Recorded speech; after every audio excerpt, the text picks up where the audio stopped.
Estamos de vuelta en Es Cuestión de Ley.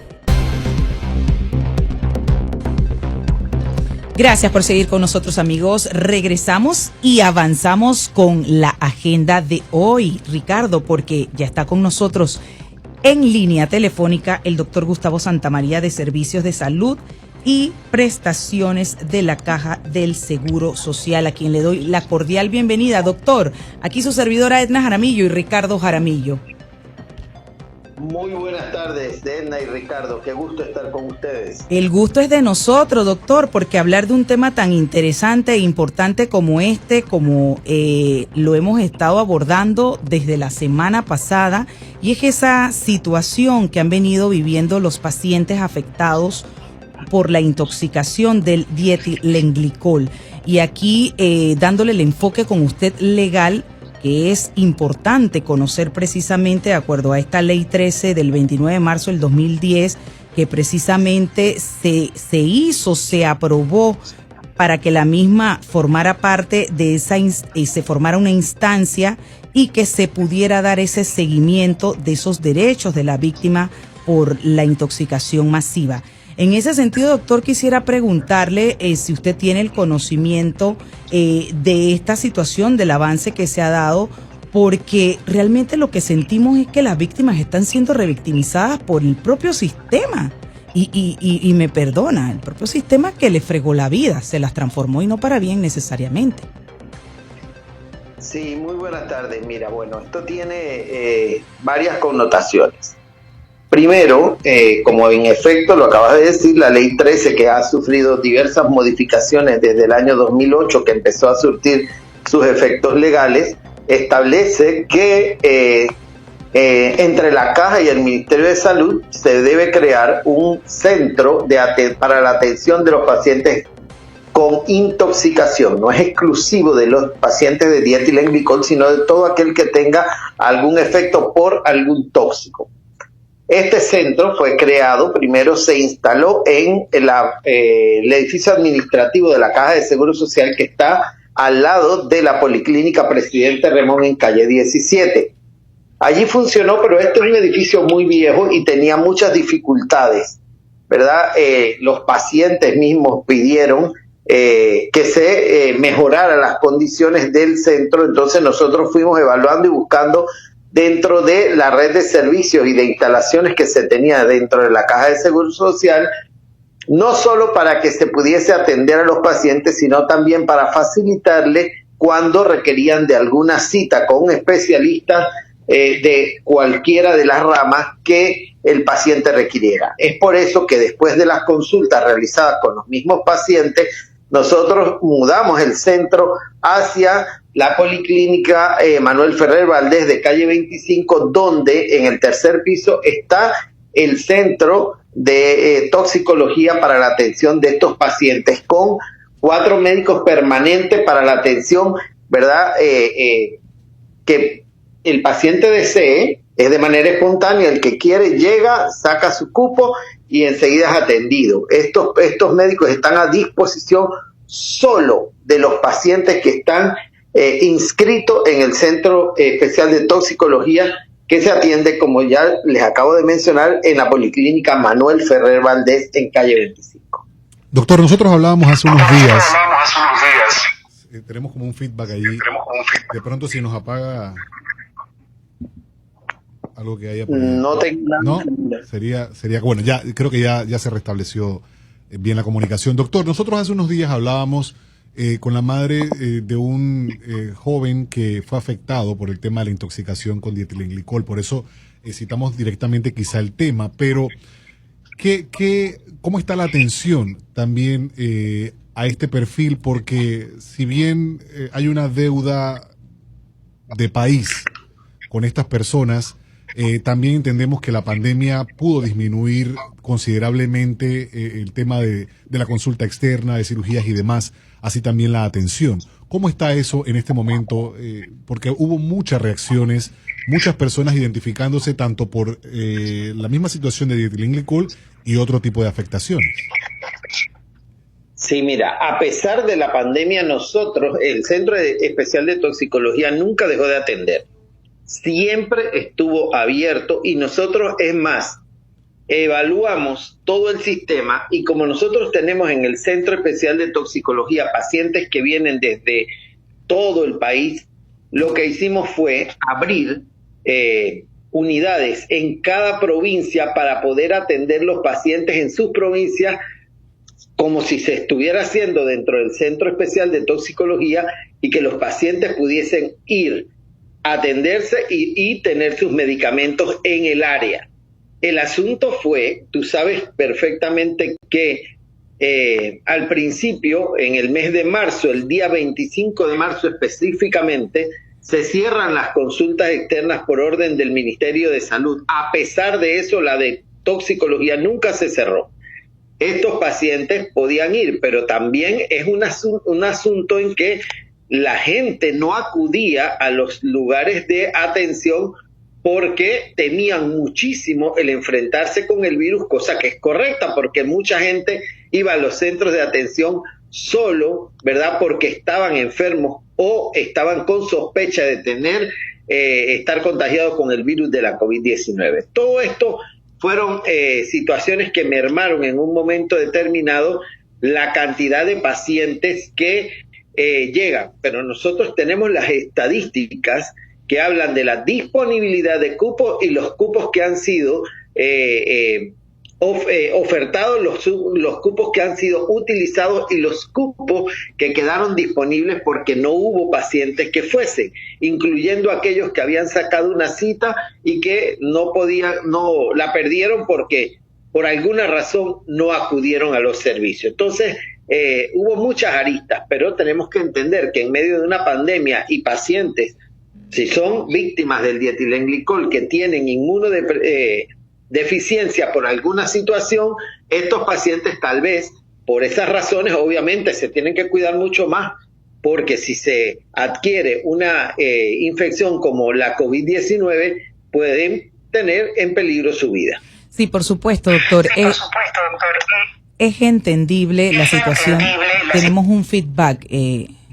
Sí, es entendible la situación de la pandemia, obviamente, pero ya que estamos, como quien dice, sobre ruedas, retomando nuestra vida normal, yo quisiera preguntarle al respecto de esta ley, cómo se lleva en la práctica, porque precisamente la misma habla de esa comisión que no solamente la componen ustedes como parte de la Caja del Seguro Social, sino también el MINSA tiene su parte u cuota de responsabilidad, así como también el MEF y hasta una comisión de derechos humanos de la Asamblea Nacional, para precisamente garantizar ese seguimiento, esas atenciones médicas, la situación de la víctima, que son derechos de la víctima.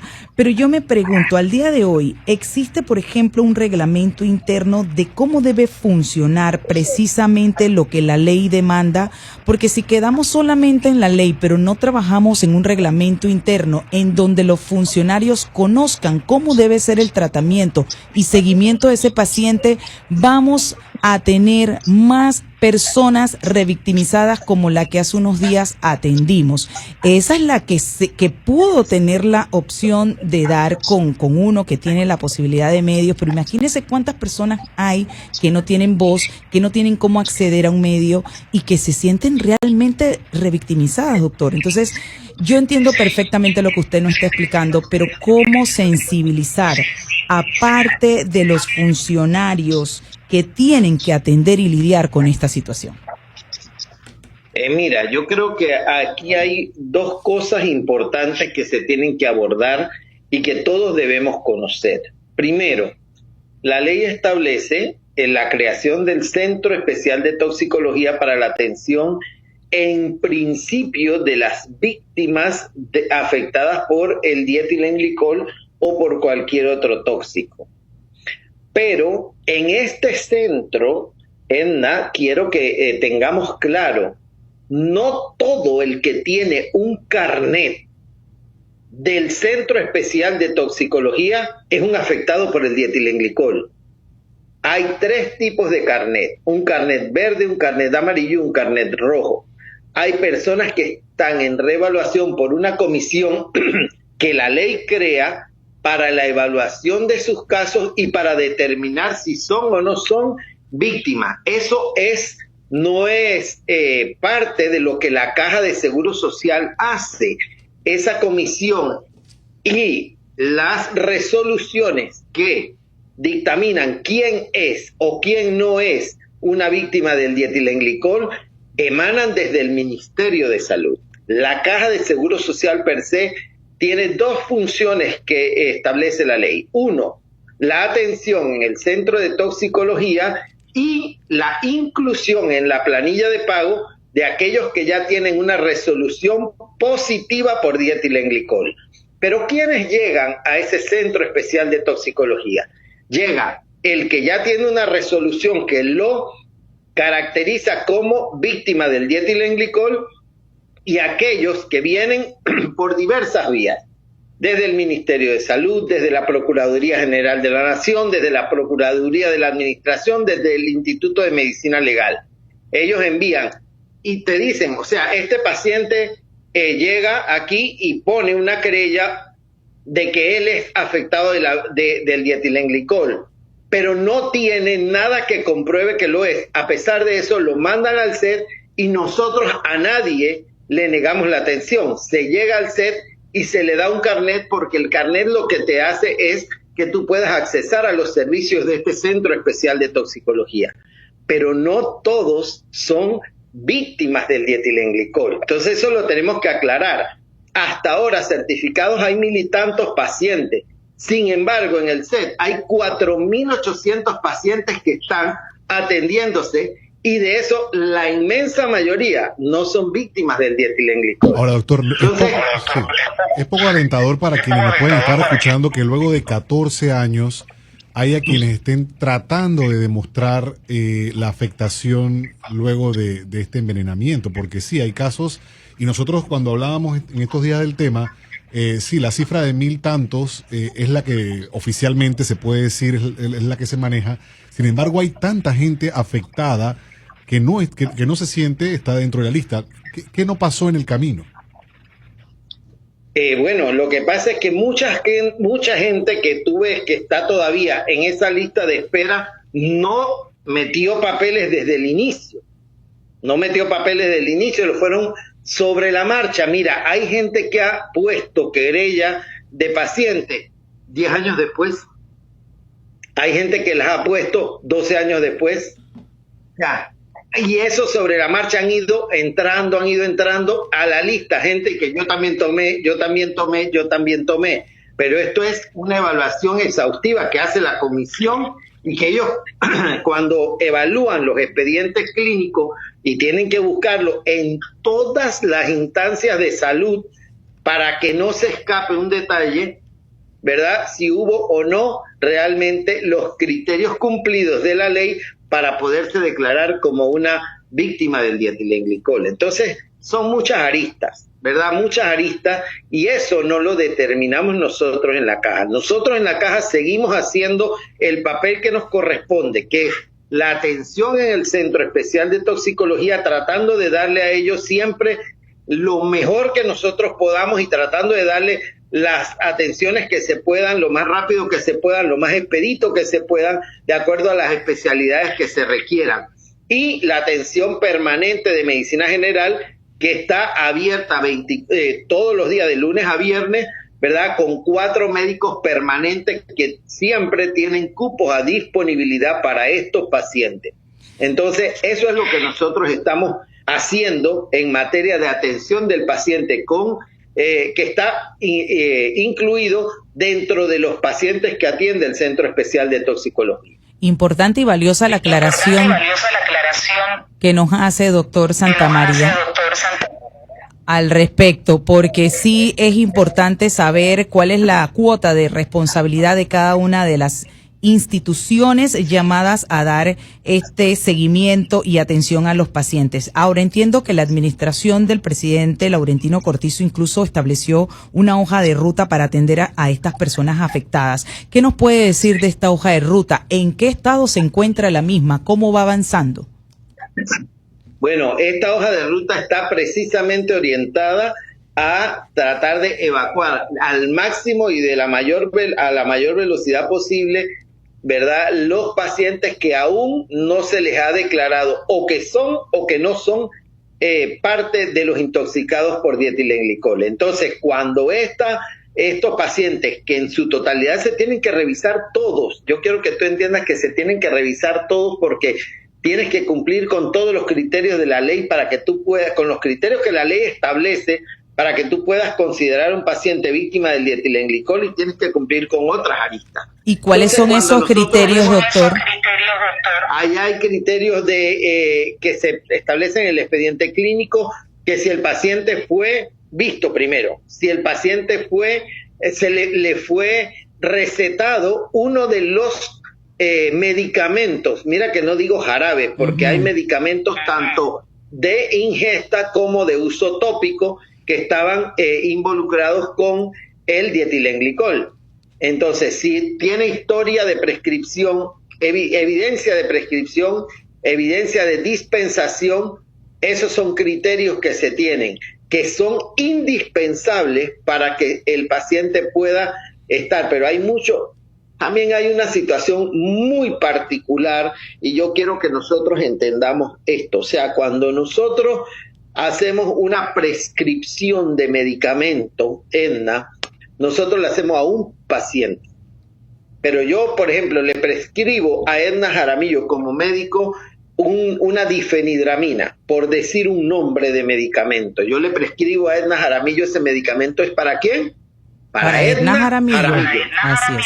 Solamente. El problema que tenemos en nuestro país es que el medicamento de una persona se convierte en el medicamento de la familia y de los vecinos. Y esa es la situación que nosotros tenemos. Tenemos que, yo lo tomé porque fulanito me lo dio, pero cuando nosotros vamos al expediente no hay evidencia de que a esa persona se le prescribió un medicamento. Entonces, ¿cómo nosotros hacemos algo en base a esto? ¿Verdad? Porque el mal uso de los medicamentos es una de las situaciones más advertidas que hay en todos los insertos y en todas las sociedades médicas del mundo, porque los medicamentos son muy delicados. Hasta el que menos usted piensa que tiene una consecuencia puede generar una consecuencia, y son para quienes son prescritos, única y exclusivamente. Y a propósito, ya que usted trae a colación la situación esta de lo delicado que es consumir un medicamento que no está prescrito para la persona indicada. Imagínese con el escándalo ahora del robo de medicamentos en la caja del Seguro Social. Válgame Dios, ¿cómo están ustedes trabajando esta situación? Porque me pregunto yo, y es que ahí no hay cámaras, no hay manera de verificar, de saber cómo salían esos medicamentos allí, porque imagínense a las manos que debe haber llegado cada uno de esos medicamentos, para qué sirve, y la gente tomando medicamentos sin prescripción. Dios mío, doctor, perdone que me salga del tema, pero cae justamente de lo que usted trae a la mesa y a la conversación. Es que precisamente no se sale del tema, porque cuando esta administración empezó, desde el principio, cuando hubo un momento, el director general ha recorrido cada instalación de salud, llámese instalación proveedora de servicio, como aquellas instalaciones en donde se guardan medicamentos, donde se guardan insumos útiles y enseres y demás. En esos recorridos vimos ciertas cosas irregulares, y fue el director general el que puso la denuncia primero de las irregularidades. Con eso se vio, yo no sé si usted recuerda, el caso de que hasta un camión se habían robado con un montón de insumos que eran guantes en el momento de la pandemia que más nosotros necesitábamos de este insumo y que estaba escaso en el mundo entero, que sigue escaso en el mundo entero. Entonces, ante esta situación que se puso la denuncia pública, esta denuncia pública es la que ha generado la investigación y han salido todo esto que ahora ustedes están conociendo, pero se da justo en base a esta denuncia pública que hace y que advierte el director general cuando en las visitas y recorridos de todos los centros que conforman la red de servicios de la Caja de Seguro Social, y que no solo son proveedores de salud, sino otros servicios administrativos, encontramos estas irregularidades. Así las cosas, cuando nosotros hablamos en materia de medicamento, obviamente, por favor, por Dios, si usted no tiene una prescripción médica, no le dé a un familiar suyo un medicamento, por más que diga el vecino, el que sea, a mí me funcionó, lo que a él le funcionó, a ti te puede matar. Así es. O sea, un medicamento puede generar en una persona una reacción anafiláctica de la que tú no puedes salir. Y yo te lo digo por experiencia propia, yo toda la vida había tomado antiinflamatorios no esteroideos como el ibuprofeno, y hubo un día que me lo tomé y casi me muero, porque esa es una reacción idiosincrática del organismo.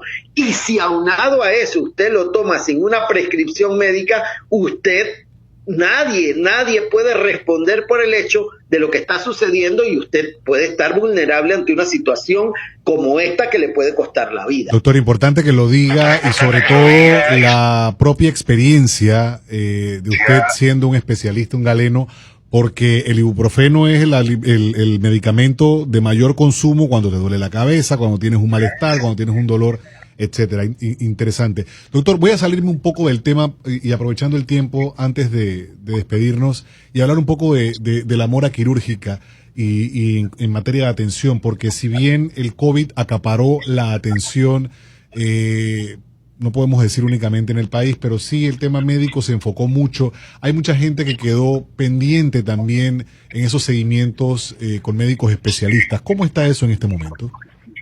Bueno, como usted sabe, nosotros solicitamos una autorización al Ministerio de Salud para abrir las consultas externas primero para los pacientes crónicos desde agosto del año pasado. En agosto nosotros empezamos a abrir las consultas externas para estos pacientes crónicos y tratar de bajar la mora de atención en los pacientes con diabetes, hipertensión, enfermedades cardiovasculares, que eran las principales causas de morbilidad no tratadas en este momento, porque aunque la Caja de Seguro Social ideó un programa para llevarle los medicamentos, el reparto de medicamentos no quiere decir atención en salud. Quiere decir que usted está dando uno de los elementos que significan atención en salud, y que es los medicamentos a los pacientes. Los pacientes los crónicos recibieron los medicamentos en su casa en un momento determinado, y se les dio hasta por 3 meses para tratar de evitar que ellos salieran a la calle y que fueran foco de contagio. Después empezó ya no se estaba haciendo los medicamentos a todo el que era vulnerable o que era un crónico, sino a los crónicos que tenían dificultad para movilizarse, porque ya se fue aperturando un poco más el aforo dentro de la farmacia, dentro del laboratorio, dentro de los exámenes de laboratorio y gabinete que se brindan dentro de la Caja de Seguro Social y la atención per se. Así hemos ido sobre la marcha abriendo hasta el punto que se abrieron una vez más las cirugías ambulatorias, y obviamente, o sea, siempre lo he dicho, mira, lo que se perdió en la pandemia, créanlo, no lo podemos recuperar. Tenemos que trabajar con los pacientes que tenemos en lista de espera y de aquí en adelante arrancar hasta lograr el máximo de las atenciones y el máximo de las solicitudes de aquellos pacientes que requieren procedimientos quirúrgicos o que requieren de atención médica especializada y subespecializada. Eso es la forma como nosotros estamos tratando de darle la mayor atención y la mayor celeridad, de acuerdo y siempre salvaguardando las medidas de bioseguridad dentro de nuestras unidades hospitalarias. Y así llegamos ahora a lo que es la apertura tal vez de 2 de los componentes más importantes que son en un momento determinado o que ponen al paciente vulnerable. Uno, los procesos quirúrgicos, porque en un procedimiento quirúrgico el paciente está desprotegido o en un momento determinado tiene su cavidad oral, su cavidad nasal sin una mascarilla porque tiene un tubo o lo que sea. Son vías de entrada que pueden estar expuestas. Y el otro es la atención de salud bucal. Todos los que están en odontología, al entrar a un consultorio y montarse en una silla, se tienen que quitar la protección, se tienen que quitar la careta y se tienen que quitar la mascarilla. Entonces, son lugares donde se trabaja con aerosoles, y a través de los aerosoles es que está el foco de contagio. Y si bien es cierto, en momentos como este, en donde la vacunación masiva que hemos tenido en nuestro país ya tiene resultados impactantes y positivos reconocidos a nivel mundial, no menos cierto es que la pandemia no ha terminado y que nuestros pacientes siguen requiriendo de que nosotros no bajemos la guardia en las medidas de bioseguridad y la forma como los atendemos en nuestras instalaciones de salud. Doctor, voy a ser incisiva con esta pregunta, pero es cuestión de ley y para es cuestión de ley las víctimas ocupan un lugar muy importante. Me preocupan los programas que desde la Caja del Seguro Social ustedes estaban trabajando o desarrollando precisamente para sensibilizar al personal de cómo tenían que tratar a cada paciente que asiste a buscar una cita o a ser atendido. Pero muchos se quejan no solamente de las largas filas que tienen que hacer para obtener una cita, sino, reitero, en esa revictimización constante que dan al paciente. ¿Cómo se está eso trabajando para mejorar? Y precisamente cómo están funcionando esos programas. Yo creo que es importantísimo lo que acaba de decir, y una de las cosas más importantes que nosotros tenemos en momentos como este es cuando tú tienes, ¿verdad?, que tratar con seres humanos, en todos los sentidos. No estoy hablando de pacientes, sino que también estoy hablando de el usuario interno, o sea, el que trabaja como yo, que trabajamos dentro de la Caja de Seguro Social. Es indispensable, primero, que nosotros entendamos que trabajamos con seres humanos. Trabajar con seres humanos quiere decir que nosotros tenemos que tener, Edna, la regla de oro: no hagas a otros lo que no te gustaría que te hicieran a ti. Absolutamente. Esa es la política que nosotros estamos tratando de llevar a todos nuestros funcionarios dentro de la Caja de Seguro Social, y el señor director general, el doctor Enrique Lao Cortés, ha sido muy insistente en esto. ¿Por qué? Porque, Edna, nadie tiene licencia para tratar mal a otro ser humano. Nadie, doctor. Nadie. Y cuando nosotros hablamos en materia de salud, mira, no podemos traer nadie se acerca a un hospital o a un centro de atención a verle la cara a ningún funcionario. No, nadie viene porque tienes una necesidad, y esa necesidad necesita ser bien tratada. Y en eso, bueno, seguiremos insistiendo, porque vuelvo y te repito, es trabajar con seres humanos, trabajar con actitudes y trabajar con aptitudes. Sí. No es sencillo, pero tampoco es imposible. Yo quiero aprovechar esta expresión que usted ha dado, doctor. Es bueno escucharlo, pero qué difícil a veces que eso llegue a una institución. ¿Cuántos funcionarios tiene en total la Caja de Seguro Social? No puedo tirar aproximadamente 5.000 funcionarios. Imagínese, y a nivel nacional. Yo he conocido de casos, porque le he dado seguimiento, en algún momento di seguimiento hace unos años a casos. Hubo uno en particular en el JJ Vallarino, en Pedregal, una propia doctora, no estoy hablando de funcionarios administrativos, una doctora que hace el filtro del triage, ha tratado de forma espantosa a todo el que se le acerca.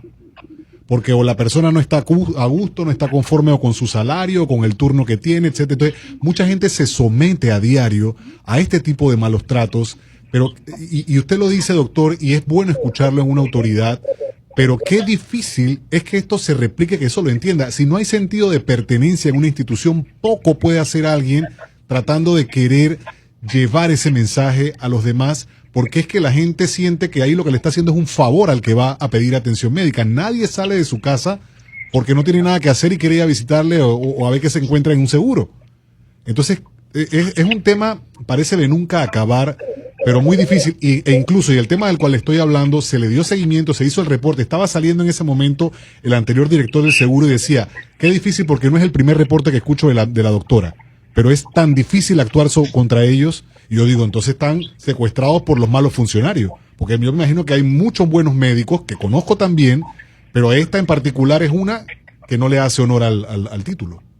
No, y a eso se suma, Ricardo, doctor, antes de darle la palabra, lo descorazonado de quienes se atrevieron a robarle al seguro esa cantidad de medicamentos. Eso no tiene perdón, le voy a decir. Eso ojalá le caiga todo el peso de la ley. Doctor, adelante, que ya el tiempo se nos está acabando. Para concluir, doctor, adelante.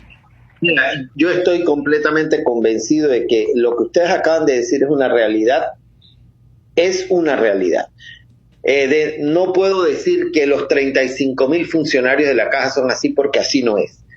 La inmensa mayoría es diferente, pero uno que maltrate a una persona daña todo los 34.999 funcionarios restantes. ¿Por qué? Porque cuando se dice esto que ustedes acaban de mencionar en la Caja, también están hablando de mí. Están hablando de mí porque yo soy Caja de Seguro Social y no tengo un día de estar trabajando en esta institución. Yo tengo 30 años de ser funcionario de salud en la Caja de Seguro Social, atendiendo pacientes en todas partes. Yo vengo desde la comarca, desde luego Soná y ahora en Panamá, ¿verdad? En estos 30 años de servicio. O sea, he paseado todas las instalaciones de salud. Y vuelvo y les repito, nadie tiene derecho a tratar mal a otro ser humano, y mucho menos en materia de proceso de atención. Yo creo que aprovecho este momento también para, si hay un solo funcionario que esté escuchando en este momento Radio Panamá, esta entrevista, que sea agente multiplicador a todos nuestros colaboradores de que nadie tiene derecho de tratar mal a otro ser humano, y que piensen que la vida es una siembra y una cosecha. Lo que hoy tú siembras contra otro hijo de Dios, mañana te tocará en carne propia cosecharlo en abundancia. Eso es ley de vida. Meditemos. Doctor, muchas gracias por acompañarnos esta tarde. El doctor Gustavo Santamaría, director de Servicios de Salud y Prestaciones de la Caja de Seguro Social. Doctor, y lo motivo a que siga siendo como es. La verdad es que un gusto conversar con usted y ojalá que hubiesen más funcionarios como usted. Buena tarde. Muchísimas gracias. Sería interesante, Edna, una campaña tipo denuncia al grosero, o denuncia, porque es que, te lo digo, es un tema endémico.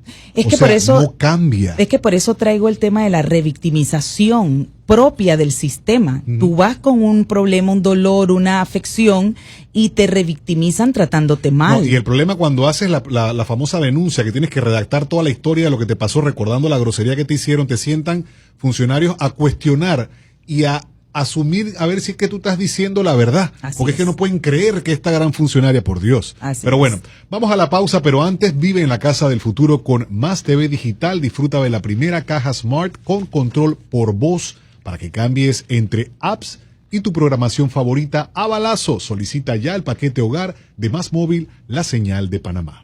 Al volver, vamos a conversar con Francisco Villarreal, vocero del Gremio de Colegiales Independientes. Retornaron los chicos semipresencialmente a clases y qué hay de los busitos colegiales. No se vaya.